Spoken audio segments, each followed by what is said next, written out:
Michael Jordan's daughter was denied a job until the interviewer realized who she was. The elevator dinged on the 34th floor of Whitmore and Briggs, one of Manhattan's most cutthroat law firms. Jasmine Reynolds stepped out, folder in hand, heels clicking across the marble floor. She was early. She was always early. Columbia law hadn't been easy, but she'd pushed through without a single favor, without using the name that could have opened every door. The receptionist glanced up. Interviews in conference room B, third door on your left. Thanks, Jasmine said, keeping her voice calm, measured. Inside the room, three partners sat across a long table. Their smiles were polite, their eyes sharp.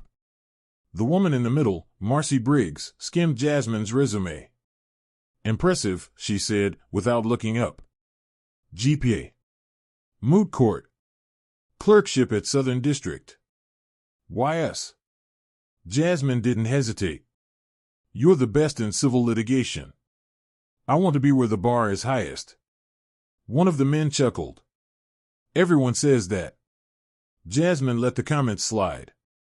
She knew what they were thinking. Young, confident, maybe too confident. The interview dragged on, case questions, hypotheticals, ethics scenarios. Jasmine nailed every answer. Still, when it ended, she could feel it. That shift in the room. That look. Thanks for your time, Briggs said, already standing.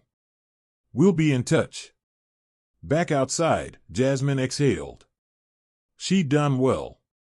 Not perfect, but good enough to land an offer. She took the subway home, already mentally preparing for the callback. 2 days later, the rejection email came. She stared at her laptop. Not the right fit. No other feedback. No phone call. No chance to ask what went wrong. She called her mother. They said what? Her mother asked. They passed. No reason. Just a canned message. Do they know? No, Jasmine said firmly. They know Reynolds. That's all they need to know. Her mom sighed.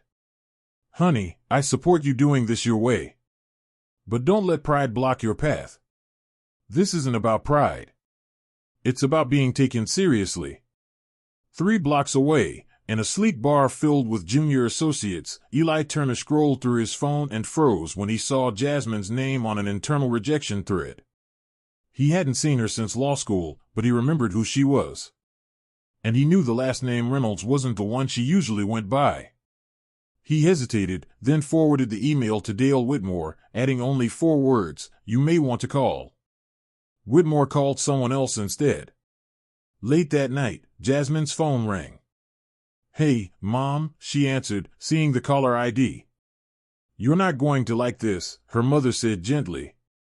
Your father just called. Jasmine's stomach dropped. Why? Someone from Whitmore and Briggs called him. Wanted to confirm something. Oh my God. They found out. The air in her apartment turned still. Jasmine rubbed her forehead, pacing. I didn't ask for this. I chose not to use his name. I know you didn't. But now they know. And so does he. Did he say anything? Just that he'll handle it. The next morning, Jasmine didn't get up for her usual run. Her phone had 3 missed calls from unfamiliar numbers. She ignored them all. Later, she called her dad. You really called them? She asked. Michael Jordan's voice was as calm as ever. They called me first. And you didn't tell them I wanted to do this on my own? I told them they were fools for passing on someone like you. That's all. I didn't want that call. I didn't want you involved. I know, he said. That's why I turned them down. Jasmine froze. Wait, what? They tried to backtrack. Wanted to offer you a second-round interview. I told them no. If they didn't want Reynolds, they don't deserve Jordan. She sat down, heart racing. That's not how this works. That's exactly how it works, he said. They had a shot at you when they didn't know your name. They passed.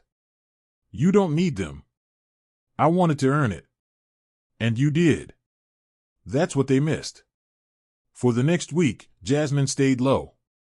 Other firms had interviews lined up, but she wasn't interested anymore. Something inside her had shifted. If the door slammed shut the moment she dropped the Jordan name, maybe it was time to stop knocking on the same old doors. That's when her dad called again. You want a real challenge? He asked. I'm listening. There's a guy in Charlotte. Dante Bryant. Played with me in college. Took a bad turn in life. Now he's being sued for breaking a man's jaw during a mugging. What's the case? Self-defense, but he's broke. No lawyer. No shot. You want to prove yourself? Help him. You want me to represent some guy from your past? I want you to save someone who has no name, no rep, and no chance. Like you said you wanted. Jasmine hesitated. I'm not even barred in North Carolina. Good thing I know people who can help you fast-track the licensing process. You're ridiculous. I'm giving you the ball, he said. Clock's ticking. 2 weeks later, she was in Charlotte, standing in a community legal aid office across from a 6'5" man with tired eyes and a busted lip. You're Jordan's daughter? Dante asked. I'm your attorney, she said. That's what matters. The case wasn't clean. There was video footage, but it only caught the punch, not the mugging. Witnesses were scarce. The victim was pressing charges and suing for damages. Jasmine spent nights digging through police reports, talking to street vendors, piecing together a defense. This wasn't her world.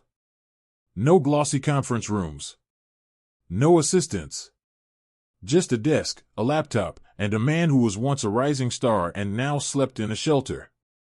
Why'd you do it? She asked him one night. He tried to take a kid's backpack, Dante said. I stepped in. You didn't say that before. No one asked. The court date loomed. The media caught wind of the case, mostly because word got out that Michael Jordan's daughter was on it. She ignored the noise. She wasn't here to be seen. She was here to win. Court was set for Monday. Jasmine had 4 days left and almost no paper trail to work with. The local cops hadn't filed charges initially, but the so-called victim's lawyer had pushed the case forward, claiming civil damages. Dante wasn't helping. He barely spoke unless pressed. Jasmine sat with him outside the shelter, tossing facts at him like basketball passes. Did anyone see you pull the guy off the kid? Lady at the food cart. I think. Name? He shrugged. Didn't ask. Anything else? Cameras? People? He hesitated. Barbershop across the street. Might have footage. That was something. Jasmine went to the barbershop the next morning. The owner, an older man with glasses and a skeptical look, didn't want to get involved. She pulled up the security footage anyway. After 10 minutes of silence, she spotted it. A figure darting out of frame, a scuffle, a punch. Then a kid running. She pointed. That's Dante stopping the guy. The man looked at her, then the footage. You one of Jordan's kids? No, she said. I'm his daughter. But I'm not one of anything. I'm here for Dante. He nodded slowly. You can have the footage. That was the first break. Back at the Legal Aid Center, Jasmine converted the footage and started prepping her argument. Self-defense was murky in civil court. It had to be reasonable force. The plaintiff claimed excessive violence. The jaw had been fractured in 2 places. Surgery required. But the footage showed intent. A kid about to be robbed, a man stepping in. Jasmine found herself running on fumes. Her suits were wrinkled. She skipped meals. But for the first time, she didn't care. She wasn't fighting to prove she deserved a job. She was fighting for someone the world had already counted out. The night before the hearing, her father called. You ready? He asked. I think so. You'll never really be ready. You just show up and make the shots you've practiced. I don't want this to be about you. It's not. You're not me. You're hungrier. She paused. You don't think this was a waste of time? You found your own court. That's what matters. The next morning, Jasmine stood before the judge in a quiet Charlotte courtroom. Small case, few spectators. But to her, it felt like Madison Square Garden. She delivered her opening statement clearly, firmly. My client intervened to protect a child from being mugged. He did not escalate the violence. He ended it. He's not a threat. He's a citizen who acted when others didn't. The opposing counsel smirked. So now we reward vigilantes? She let it slide. Let the facts speak. The barber's footage played. The victim's lawyer objected, said it didn't prove intent. Jasmine countered, it proves the situation. It proves Mr. Bryant reacted, not initiated. Then came the surprise. The kid. He showed up with his older sister, who took the stand. My brother never told us what happened. He was scared. But we were walking to school. That man, she pointed to Dante, stopped someone from grabbing my brother's bag. The plaintiff's lawyer cross-examined her. Tried to poke holes. But the sister stayed calm. Your brother didn't tell anyone until yesterday? He was afraid, she said. But he said the big guy saved him. Jasmine saw the shift in the room. The judge took notes. The jury leaned in. Dante didn't speak. He didn't need to. Closing arguments were brief. Jasmine recapped everything. This isn't about money. This is about truth. Mr. Bryant stepped up when it counted. And for that, he's being dragged into court. The jury deliberated for 2 hours. When they returned, the verdict was unanimous, not liable.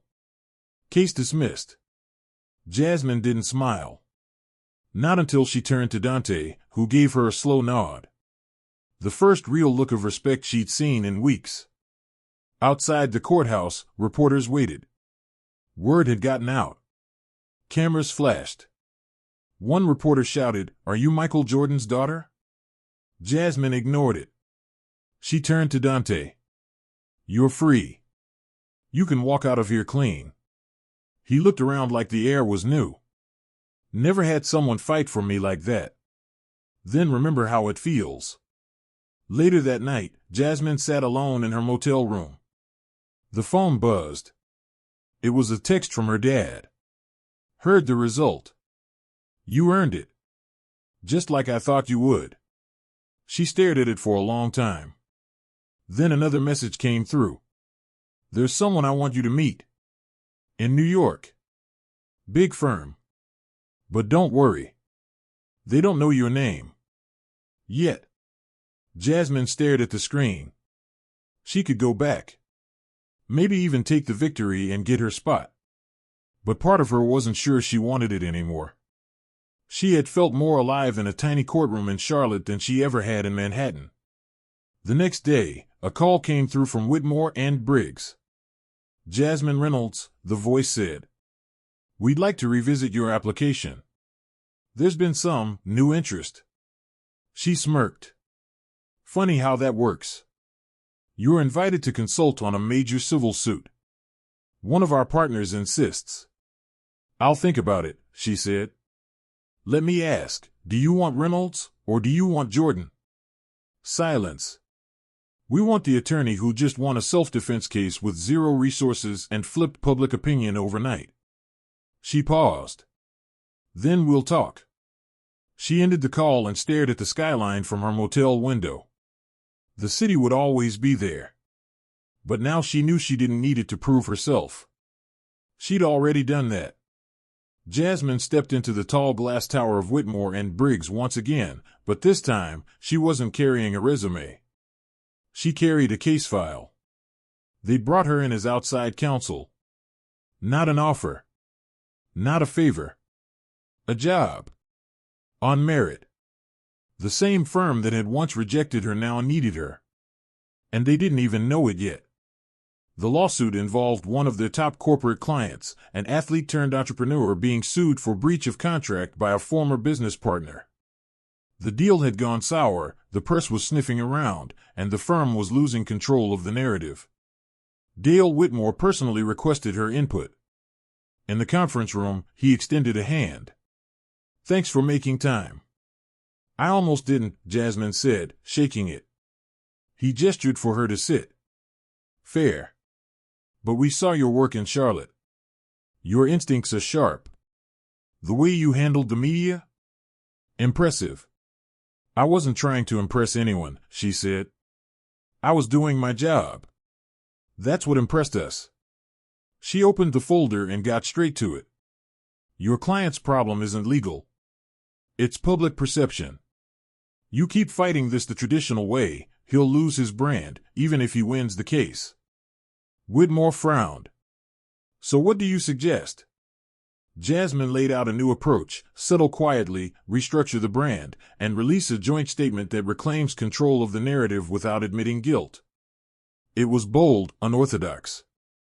But she backed it with examples. Precedents. Strategy. Whitmore leaned back. "You think like a litigator, but you move like a closer." She stood. "I'm not here to be recruited. I'm here to finish this job. We could use someone like you full-time. Let's see how this plays out first." Outside the building, Eli Turner caught up with her. "Didn't expect to see you here." "I'm not here for the reasons you think. I'm the one who told Whitmore who you were." She turned to face him. "I know." He nodded.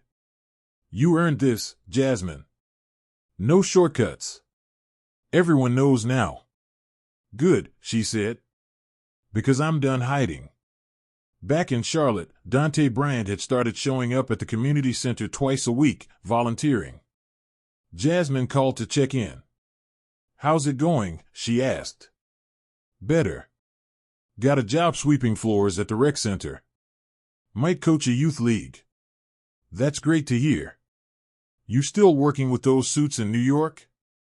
"For now," she said. "But I'm figuring out my next step." He paused. "You ever think about staying down here?" "I did," she admitted. "But I don't think I'm built for one place." "Well, if you ever want to coach a few kids how to fight in court instead of on the court, just saying." She laughed. "I'll think about it." 2 weeks later, the case was resolved, quietly, cleanly. Jasmine's strategy worked. The media spun it as a graceful pivot, and the client's reputation was intact. Whitmore called her in again. This time, with an offer. "We want you on the team. Full title. Senior associate. Salary's top tier." Jasmine didn't answer right away. "We'll give you your own caseload," he added. "You'll have control." She looked out the office window. "You didn't want me when I was just Reynolds." He didn't flinch. "People change." "I didn't. I just got louder." He smiled. "Exactly why we want you." She took the contract, but didn't sign it. That weekend, she flew home to Charlotte. Her father greeted her at the door, phone in hand. "Back already?" he asked. "I didn't come for long." They sat outside on the deck, overlooking the massive lawn. MJ poured 2 glasses of bourbon. Neither of them said anything for a while. He finally broke the silence. "You're good, you know." "I know. You turned down the first job because you didn't want to be Jordan's daughter. Now they want you because you're Reynolds and Jordan." She sipped. "Doesn't mean I have to say yes." "You thinking of starting your own thing?" "Maybe. Something small. Something different. Help the people no one sees." Michael nodded slowly. "That sounds familiar." She glanced over. "You think it's a bad idea?" "I think it's the only one worth chasing." He raised his glass. "To building your own name." They clinked glasses. Back in New York, Jasmine walked through the city like it owed her nothing. She passed the old Columbia campus, where she used to dream of making partner before she was 30. Those dreams felt small now. That night, she called Whitmore. "I'm not taking the offer," she said. There was a pause. "Is this about money?" "It's about value. And what I want to build." He didn't argue. "If you ever change your mind." "I won't. But thanks." She hung up. Then she opened her laptop and typed out a name. Reynolds Legal Group. She smiled. No office yet. No staff. Just a plan. Start with one case at a time. Focus on impact, not headlines. 6 months later, Reynolds Legal had its first win, a class action case against a housing developer who'd violated dozens of tenant rights. It made the local news. Not because of her name. Because of the result. She'd built a tiny office with 2 interns and a paralegal. The waiting list grew weekly. So did the respect. Dante sent her a message. A photo of him in a coach's jacket, a bunch of kids crowded around. The caption read, "Still fighting. Just on a different court." She replied with a heart emoji and a simple line. Same year. That night, Jasmine walked home past a small crowd gathered outside a bookstore. A display in the window read, "Daughters of Giants, women who chose their own path." She didn't stop. Didn't need to. She had nothing to prove anymore.